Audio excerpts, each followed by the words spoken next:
జగన్ ఇలాకా చూపించాం తడాఖా అంటోంది TDP. Pulivendula Vontimitta ZPTC ఉప ఎన్నికల్లో టీడీపీ అభ్యర్థులు ఘన విజయం సాధించారు. పులివెందుల్లో వైసీపీ అభ్యర్థి డిపాజిట్ గల్లంతైంది.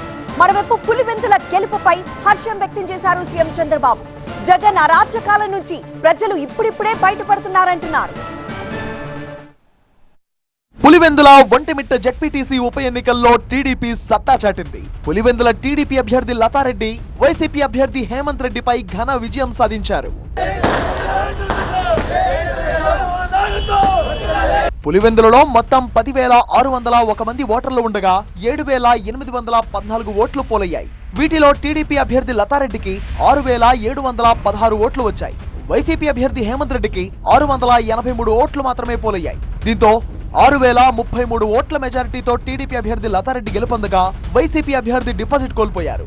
స్వతంత్ర అభ్యర్థులు కాంగ్రెస్ కు 100 లోపు ఓట్లు లభించాయి. భారీ మెజారిటీతో గెలిచినందుకు సంతోషంగా ఉందన్నారు టీడీపీ అభ్యర్థి లతారెడ్డి. అదే మా ప్రజలు ఓటర్ల తీర్పు చాలా బాగా మెజారిటీతో గెలిచానండి. ఒంటిమిట్ట జెడ్పీటీసీ ఉప ఎన్నికల్లో సైతం టీడీపీ అభ్యర్థి ముద్దు కృష్ణారెడ్డి గ్రాండ్ విక్టరీ సాధించారు. ముద్దు కృష్ణారెడ్డికి 12,780 ఓట్లు లభించాయి. వైసీపీ అభ్యర్థి ఇరగం సుబ్బారెడ్డికి 6,513 ఓట్లు వచ్చాయి. దీంతో టీడీపీ అభ్యర్థి ముద్దు కృష్ణారెడ్డి 6,267 ఓట్లతో విజయ దుందుబి మోగించారు. జెడ్పీటీసీ ఉప ఎన్నికల్లో ఘన విజయం సాధించడంతో కూటమి నేతలు సంబరాలు చేసుకున్నారు. పులివెందుల ఓటర్లు జగన్ అరాచకాల నుంచి బయటపడుతున్నారన్నారు సీఎం చంద్రబాబు. ఎన్నికలు ప్రజాస్వామ్యయుతంగా జరిగాయి కాబట్టి 11 నామినేషన్లు వేశారు. 30 ఏళ్ల తర్వాత ఓటు వేశామని ఓటర్లే స్లిప్పులు పెట్టిన పరిస్థితి ఉందన్నారు చంద్రబాబు.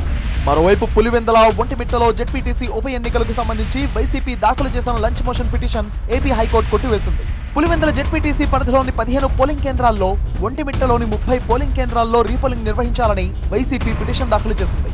దీనిపై విచారణ జరిపిన న్యాయస్థానం పిటిషన్ను కొట్టివేసింది. ఈసీ నిర్ణయాల్లో తాము జోక్యం చేసుకోబోమని తెలిపింది ధర్మాసనం.